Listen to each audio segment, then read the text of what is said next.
Okay, let's start. So, first of all, good evening, curious minds. A warm welcome to all the first timers and a big shout out to the patrons of Curious Minds community. I thank you all for your interest in science. Today, we are discussing the science of obsessive compulsive disorder, OCD in short. As always, I will start with the presentation and then the meetup will be open for questions and discussion. Just a reminder, this meetup Zoom session is being recorded and tomorrow I will upload on my YouTube channel. So the link of which will be shared in the meetup chat. In today's talk, you will learn about OCD through the lens of science.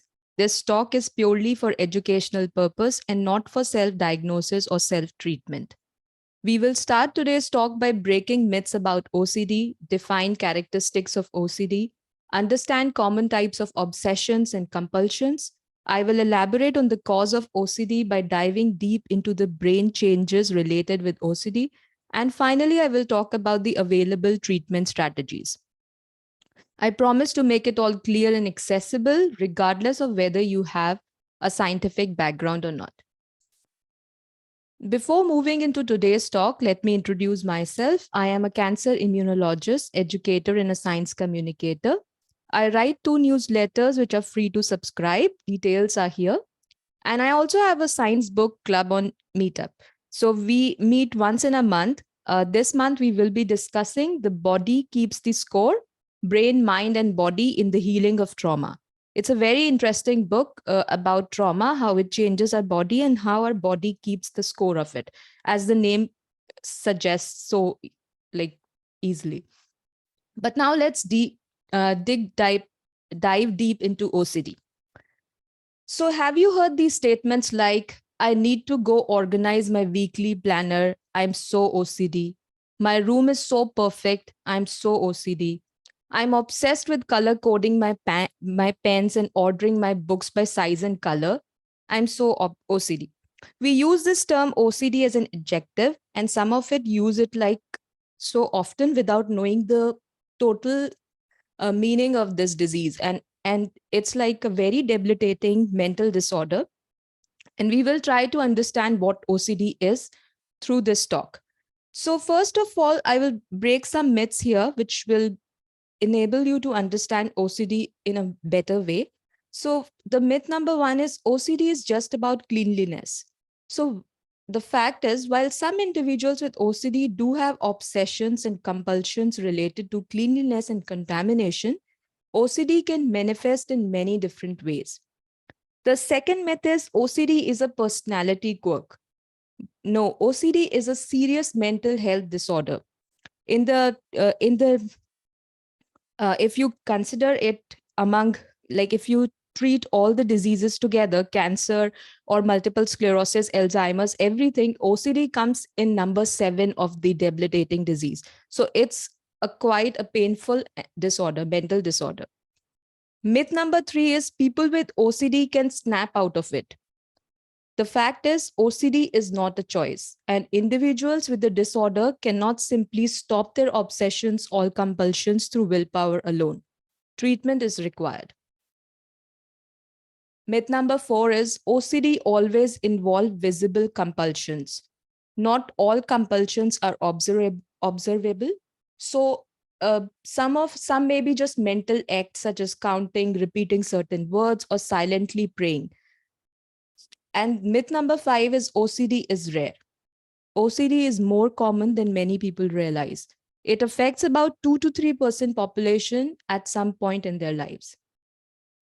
Myth number 6 is OCD is a woman's disease. It may seem, but research shows it affects both gender at the same rate. Bad parenting causes OCD. That's another myth. But no, bad parenting is rarely the cause. A complex interaction of factors causes OCD. Trauma or stress can initiate the genetic factors. If you are carrying certain genes related to serotonin, we will talk about this. So if you have a bad traumatic childhood or stressful childhood, then it can be a cause to initiate that trigger, but it will not be the only cause. So now let's understand what is obsessive compulsive disorder. As the name suggests, it is a mental disorder which is characterized by recurrent obsessions and compulsions that cause problems in information processing. So, these obsessions and compulsions typically consume a significant amount of time, that is more than 1 hour per day, and interfere with daily functioning. This is the definition according to how these psychiatrists will characterize a person OCD or not. So what exactly are obsessions? Obsessions can be thoughts, images, or impulses that occur over and over again and feel outside of the person's control. Individuals with OCD do not want to have these thoughts and find them disturbing. In most cases, people with OCD realize that these thoughts are illogical. This is important. These people are actually understanding that these thoughts are not logical, but they are not in control of their thoughts. So, obsessions are typically accompanied by intense and uncomfortable feelings such as fear, disgust, uncertainty, and doubt. So, people, when they are having these obsessions, they can go into the anxiety, panic disorder, anxiety attacks. They will feel fear, disgust, uncertainty, and doubt. And they just want to feel they just want to feel normal again. And these obsessions can lead them to compulsions, which we will talk about. So now let's look at the different type of common obsessions found in people with OCD. So this is the list taken from the International OCD Foundation's website. So these are the common obsessions listed there, which can range from contamination, violent, responsibility obsessions. All are written down there. If you're interested in detail, you can just go there and find it, or I will share this presentation also. So now what exactly are compulsions? So in some people with OCD, these obsessions lead to compulsions, which are repetitive behavior or thoughts that a person uses with the intention of neutralizing, counteracting, or making their obsessions go away. People with OCD realize this is only a temporary solution, but without a better way to cope, they rely on compulsions. Rather than being a source of pleasure, people with OCD perform compulsions because they believe these rituals are necessary to prevent negative consequences or to escape or reduce anxiety or the presence of obsessions. So, just let's understand what are the common compulsions. So, these obsessions are leading to compulsions, and washing or cleaning, repeated washing and cleaning, checking, mental compulsions. This is also listed down in the International OCD Foundation website. So, in short, in a person with OCD, it's like you have two brains: a rational brain, which knows that these compulsions or these obsessions are not logical. And there is an irrational brain, which you can call the OCD monster. And these two are constantly fighting. So if there is a tug of war between these two, the rational brain and the OCD monster, it's the OCD monster who always wins if the person is not treated. Now let's understand difference between obsessive compulsive personality disorder and OCD. The statements which I was talking about in the first slide, like when people say I am obsessed with arranging my wardrobe in a certain way, color coordinated or everything, that's mostly comes in the obsessive compulsive personality disorder. Let's go through let's understand it a little bit more. So obsessing or being obsessed, these are commonly used terms in everyday language. These more casual uses of the word mean that someone is preoccupied with a topic, an idea, or even a person. To be obsessed in this everyday sense doesn't mean that a person has problems in their day-to-day living. There may be even there may be even a pleasurable component to their experience of being obsessed. For example, you can be obsessed with a new song you hear on the radio, but you can still meet your friend for dinner, get ready for bed in a timely way, get to work on time in the morning, etc., despite this obsession. So here is the difference. The person with OCD, if the person is obsessed with certain thoughts, after doing that compulsion, which is the follow up of the obsession, the person is not feeling pleasurable after doing it. The person is not calm after doing it.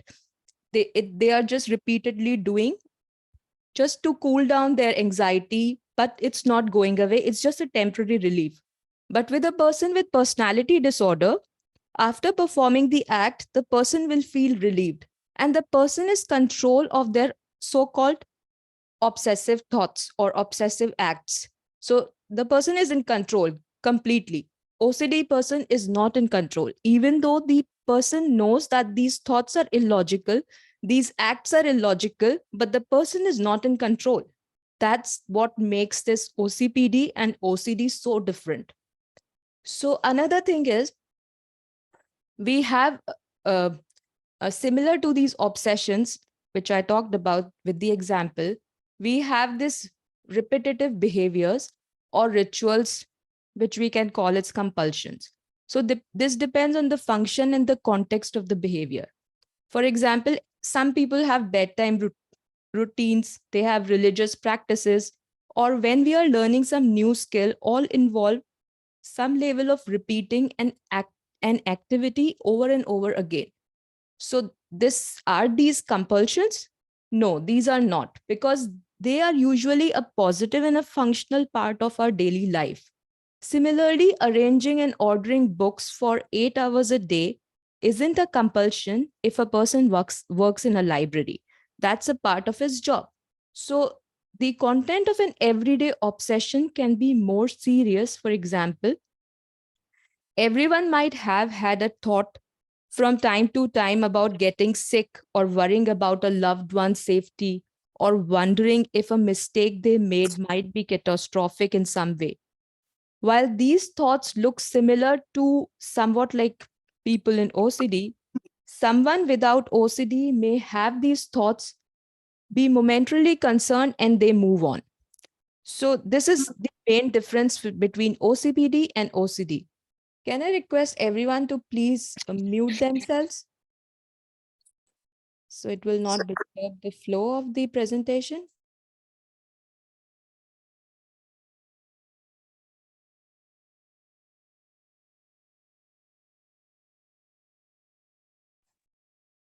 Okay.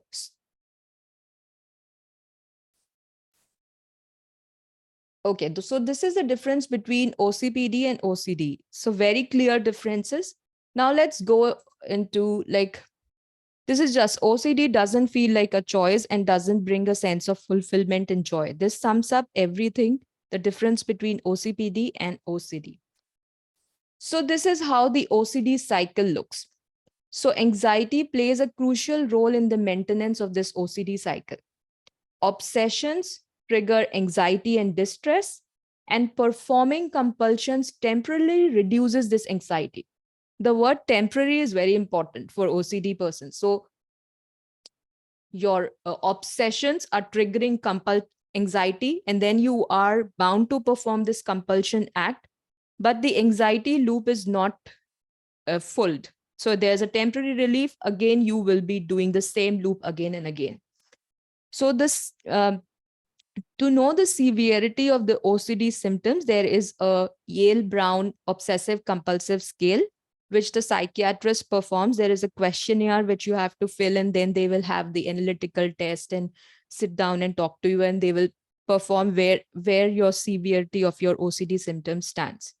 So another feature of OCD is that it is frequently comorbid with other psychiatric disorders. So approximately 70% of OCD patients comorbid for major depressive disorder, and 20% phobia disorders, 14% substance abuse disorders, and 10% for this Tourette syndrome. So it comes in a comorbid state, and sometimes then it's become difficult to understand whether you have OCD or not. So it's very important to understand to get the education of like what is OCD and talk to a certified professional. So now let's go into this detail. Hope you have understood what are the characteristics of OCD and what makes it different from the personality of person who is obsessive about certain things, and what is this mental disorder which we call OCD. So now let's understand what are the causes. So if I'm calling, if OCD is a mental disorder, then there must be some changes in the brain. So there are neuroanatomic factors which involves abnormal brain structure and activity. The other thing is too little serotonin. So serotonin is a neurotransmitter. So nerves or neurons which are present in our brain, they use these neurotransmitter to communicate, to send message from one to the other. So in people with OCD, they have too little serotonin. Or then there is genetic factor also involved. Same, if this human serotonin transporter gene is mutated in your parents, then you will be carrying 50% of that gene. And if you have some environmental factors, some comorbid diseases or inflammatory disorders, or certain stressful or traumatic conditions, then these particular genes functions are triggered. And then there are like other environmental factors which is especially seen if in children. These are like pediatric autoimmune neuropsychiatric disorder, which is associated with streptococcal infection. And then it is pediatric acute onset of neuropsychiatric syndrome. And then autoimmune encephalitis or systemic autoimmune diseases also can be a cause of OCD. So this slide doesn't sum up everything, because we know a lot about OCD now as compared to past, but we still don't know this disease as a whole. There are a lot of questions still to be answered, lot of treatment, refined treatment still we need, but we are in a stage where we can treat a person with OCD and can reduce its symptoms to 80 to 90%. So we will talk about the treatment, but let's understand what happens in the brain which leads to this condition where a person knows that the compulsions or the obsessions are wrong and still not able to stop it. So what is this communication signal going wrong in the brain? So let's understand it. So this is the brain. If we cut the brain by half, this is how it looks. It's just like a diagrammatic representation. But in individuals with OCD, specific brain regions and neural circuits demonstrate structural and functional changes. So let's look. So research has suggested that the following brain areas and circuits are involved. They are marked here. So first, we go with this orbitofrontal cortex. No need to learn the name, but understand what they are performing, the function they are, what function they are doing. So this region here, excuse me. So this is involved in decision making and emotional regulation. So this region has a little bit anomaly going on, not performing its function well. Then we have thalamus here, which is a relay center for sensory and motor information. Just understand the role of this, and you know the characteristics of OCD. You might link the two and understand why this thing is happening. So this prefrontal cortex is the one which makes all the decision, like which tells you whether the decision is right or wrong. But to make this decision, it has to crosstalk with all this. Thalamus will tell the sensory and motor information, process it, and send it to prefrontal cortex. Then they will crosstalk and decide what to do. So this is not working well for OCD people. Then we have this anterior cingulate cortex, which is just beneath the prefrontal cortex. This portion is involved in error detection, conflict monitoring, and emotional regulation. So this region is also not working well. So we have three here, and then this is basal ganglia. So basal ganglia is actually involved in reward processing habit formation, and the regulation of voluntary movement. So you now can understand like these four regions, which are very important in decision making, in reward processing. So why we do certain things, and why we stop doing certain things. So the dopamine motivates us to do certain things, and when we do that particular thing we feel satisfied and we stop doing it. So there's like the positive loop, and then there is a negative feedback loop, which is like the positive will allow you to do certain thing and the negative will retract you. So in our body or in our brain there is like a very refined system which is balancing acts happening all the time. But in case of OCD people, the prefrontal cortex is working fine. They know their decision is wrong. But the negative feedback loop, the region of the brain which will decide and which will um, process the reward, or which is the habit forming, is not working fine. So let's understand it further. What are the circuits which goes wrong? So these were the regions which I told was not doing fine. And when they cross talk with each other, that particular circuit is also broken. So here, this is misfiring going on between this. So it is colored by this 5 different colors, and these are the 5 different circuits which doesn't work well. So let's go one by one. I don't get feared by the name. It's a little bit like complicated, but just understand what they do. So let me first tell you that this amygdala is the fear center. So whenever you are in like strong stress response, or the flight and fight trigger, which you have heard me saying also, or you might have heard somewhere else, it's a very common term we say, flight and fight response. So at that particular time, amygdala gets activated. So amygdala is our fear response center. It registers every fear. So as you know, OCD people, when they have these obsessions that lead to fear, that lead to uncertainty, and then that triggers the anxiety. If you have heard the previous talk, we talked about stress. So stress response gets triggered in these people when they are obsessing about certain things, and that's why it leads to compulsions, right? So this amygdala center is activated in the OCD people. That is for sure clear up till now. So now this is the first center which is marked in red, which is the frontolimbic circuit. So limbic brain is the amygdala portion, and this is your frontolimbic, frontal part. So here, this is involved in producing emotional responses such as fear and anxiety. So this circuit is not working well. Like you are getting fearful, but you cannot process it that this fear is just in your head. This is just your thoughts which are making you anxious, or you are getting feared by these thoughts. This is not happening in real time. This you cannot process it. So the second circuit is this green one, which is the sensory motor circuit. And this involves in producing and controlling motor behavior and integration of the sensory information. So when you see something, your brain is trying to decipher encode the information and make sense of it. Like, what is it? Should I get feared, or should I do what? Should I run, or it's just not. So everything is going inside your brain. Brain is interpreting everything. So this sensory information is also, the circuit is also broken. Broken doesn't mean that 100% broken. It's misfiring.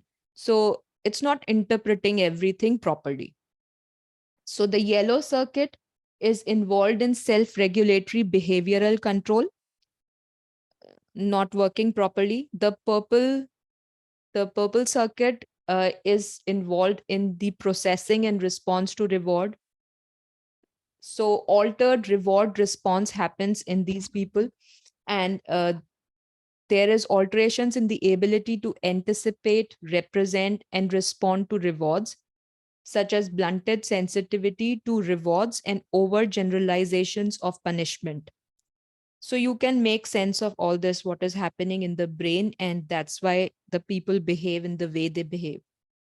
And so the blue circuit is responsible for executive functions, working memory, planning, and emotional regulation.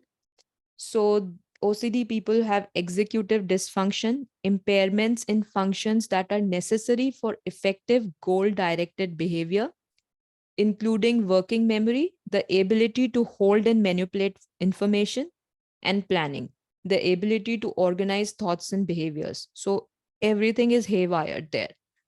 So now you can understand that this is why this is such a debilitating mental disorder. Um, like you feel like you are a puppet to your thoughts and you cannot like control it. So now let's understand the role of serotonin here. So you must have heard about SSRIs, which are serotonin reuptake inhibitors. Right. So why these are so popular in treatment of OCD, and what is the role of serotonin here? So the brain is made up of millions of interconnected brain cells, as I mentioned. We call it neurons. So messages travel along these cells rather than electricity down a wire. But when the message reaches the end of the neuron, this picture will tell you this is a one neuron and this is another neuron. So how they talk with each other, it's through electricity. Either electrical signals are going from one to another, or through neurotransmitters like serotonin. So if this serotonin is actually, let me just tell you, like serotonin is also involved in emotions, mood, memory, and sleep. And it's very important neurotransmitter which relays the message from one neuron to the other. So how it does it, uh, they release it, and there is a receptor, like the another neuron will have certain site, like a key and lock, you can understand. So another neuron will have these receptors which will absorb the neurons, absorb the serotonin, and so the message will be relayed. So these chemicals are sent out by one nerve cell into the space between it and then the next.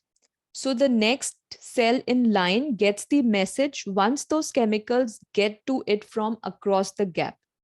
So that nerve cell then releases a chemical towards the next nerve cell, so it gets the message. So how the whole message relay happens.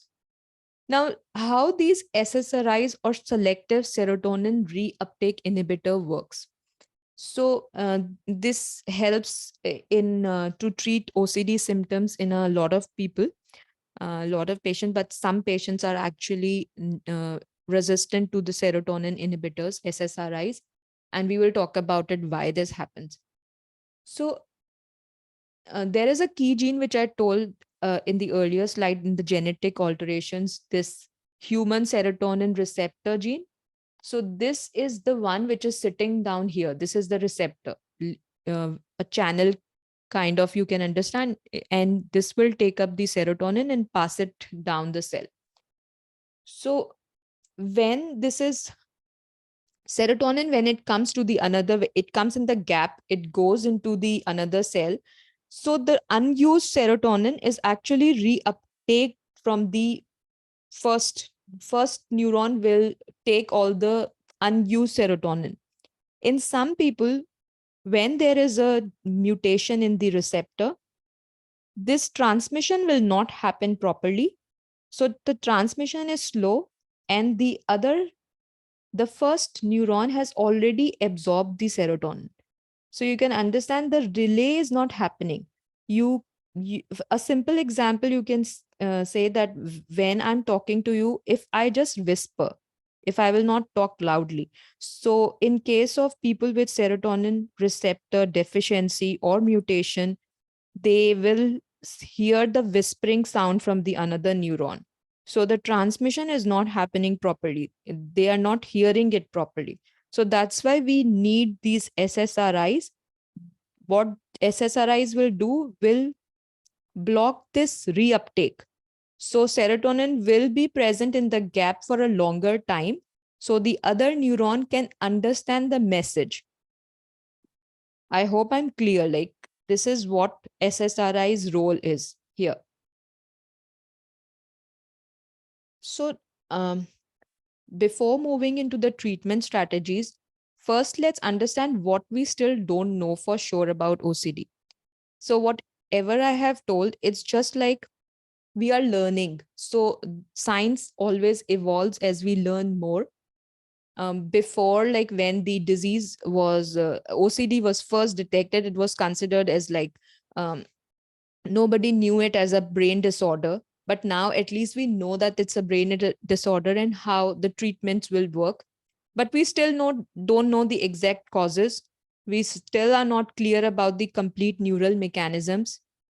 And predicting treatment response is still a tricky part, because when a person should be treated or which drug, there are many SSRIs and some people don't react well to SSRIs, and then how the behavioral therapy will work. So there is still like a lot of work to be done there, and how the long term outcomes will be. Like, we don't know if the person will relapse, what treatment will work for the person, or the recovery will be long lasting.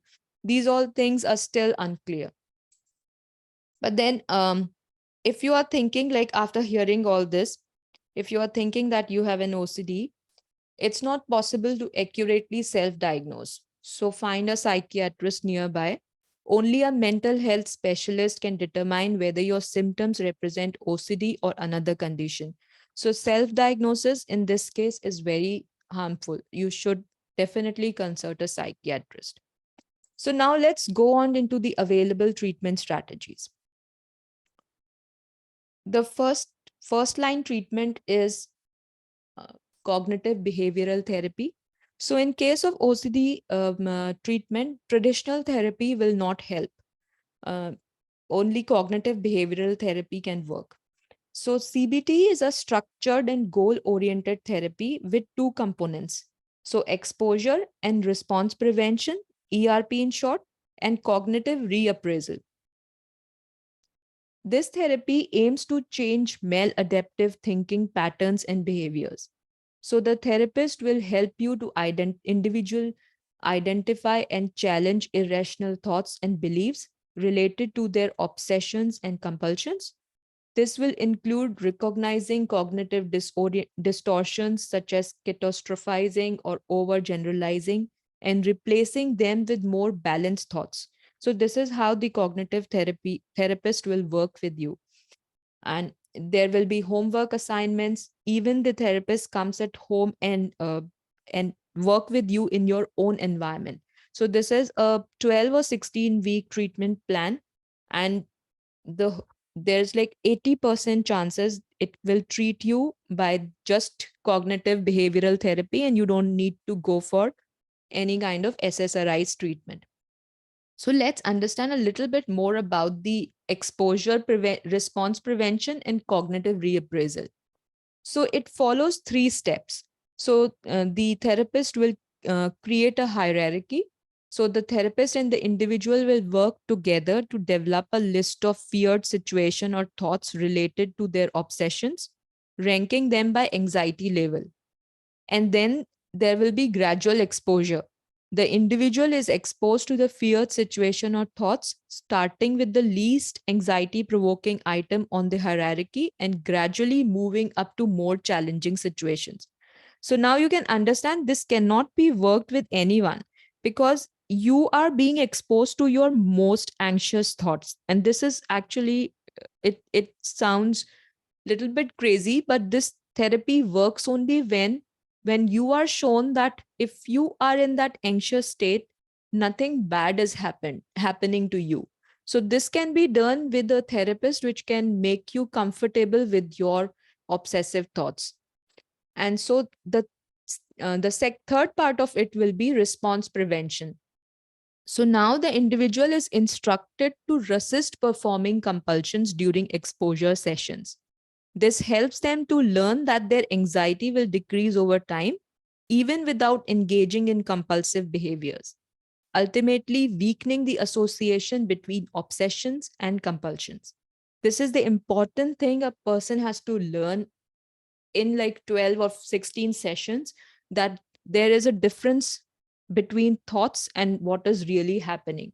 So this is what is done in this exposure and response prevention. The, as I mentioned, pharmacotherapy is there, but as we know, all these SSRIs, they come with certain side effects. So for most of the people, the first line treatment will be the cognitive behavioral therapy.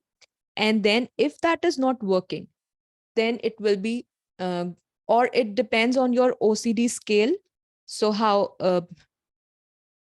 much you have, like on the scale of what the Yale Brown scale index, then they will decide. Or sometimes it is seen that if you combine cognitive therapy with the SSRIs, it works much better and the relapse is far less. And for people who are resistant to SSRIs, there are alternative and supplementary medications, which can be tricyclic antidepressants or antipsychotic medications together with the cognitive behavioral therapy. Now, if everything is not working, then it you can be like treated with neuromodulation or neurosurgery. It has 4 different types. Like there can be deep brain stimulation. So the part which is not working correctly, so there is a misfiring going on. So there will be a neurosurgery and the implants will be placed with the electrodes.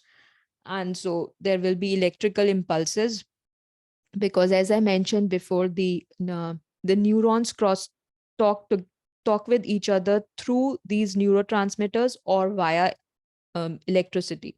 So they if you have electrical impulses from outside in that particular region which is not working well, so you have a proper messaging going on between neurons and things can go right. So this is like a trial and tested, like the surgeon has to find out where the thing is not working well, and it is tricky and it takes little time, but specialist can do it.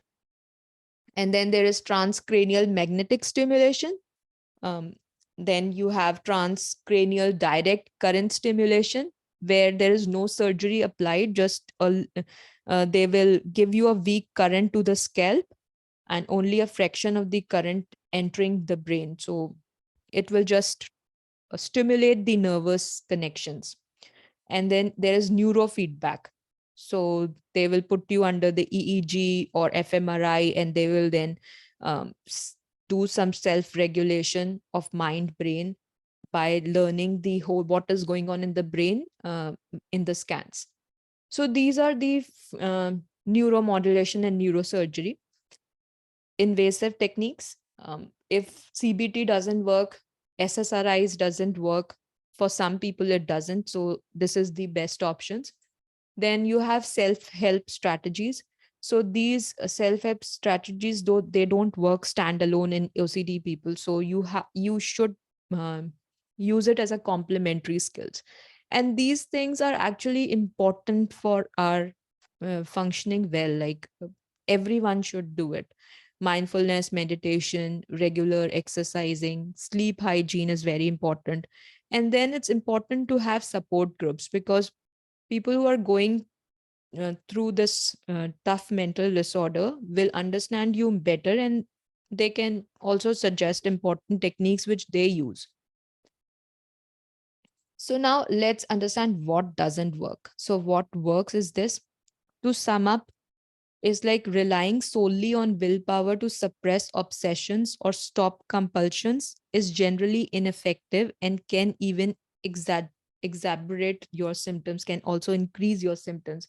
So it's not just the willpower. You have to work with with the therapist. Like I mentioned, they will slowly expose you to your compulsions, to your obsessions, and then you will sit with that anxious state and understand that nothing bad is happening. So slowly your brain will understand that the downstream is not bad. So you have to retrain your brain in a way. You have to understand the whole cycle, and this is through the verbal communication. You have to actually talk with your brain back. So if you have heard me before in the stress about the mind body interaction, so if you are thinking negative, your body will start producing uh, certain things which is in relation to that negative thought. So if you are thinking about a stressful uh, situation, your body will start producing stress hormones. But if you are thinking about a very positive situation, or just seeing someone laughing, or seeing a video of a person laughing, you will start that laughter response. You will mimic that laughter response in yourself, and you will feel less anxious. The all that happy hormones will be activated in your body. So this is how your mind body interaction works. A positive thought can lead to positive physiology, a negative thought can lead to negative physiology. But in people with OCD, they have these obsessions and compulsions. They know that these thoughts are not good, still they cannot work on it. So that's why they have to sit with their anxious state and understand, retrain the brain that this anxiousness is not bad. So this is really a tough job to do, and it requires daily practice and daily homework assignments, home checks with the therapist. So it's a very long procedure, but if you go through this 12 weeks, you will come out very stronger. You can actually then control your thoughts. And if you see the stats, 80 to 90% people are living with OCD very normally. So that's actually hopeful. And there is hope. This is on a positive note I want to leave. While I was researching for OCD, I actually was shocked because I didn't knew so much about OCD, how it can be so damaging to a person's daily life. So, but there is hope, and we should be more hopeful, and there is hope. That's the only message I want to leave you with. And if you want to go forward and read more about OCD, these are the places where you can go. So International OCD Foundation. So there are interesting books: Freedom from Obsessive Compulsive Disorder, the Mindfulness Workbook for OCD, Overcoming Obsessive Thoughts. But to be clear, I am not recommending you to treat yourself by reading these books. If you are someone, or you know someone who is going through OCD, please consult a psychiatrist. And there are treatments. And if you are delaying it, you are just suffering through more. So that's important thing. I will tell you, like, go and check with a psychiatrist. So before we conclude, I would like to encourage you to subscribe to our YouTube channel and share this presentation with your friends and family, so we can continue to raise awareness and spread hope to those impacted by OCD. Your support means a lot to us and helps us create more informative and valuable content. So this is the YouTube channel handle. I've also shared in the meetup chat. I will share it one more time. So please go and check. Every video is uploaded there. Thank you for joining us today to learn about OCD. It's important to remember that there is hope for individuals with OCD and their loved ones. By increasing awareness and understanding, we can help reduce stigma, improve access to care, and make a meaningful difference in the lives of those affected by OCD. Now, I've taken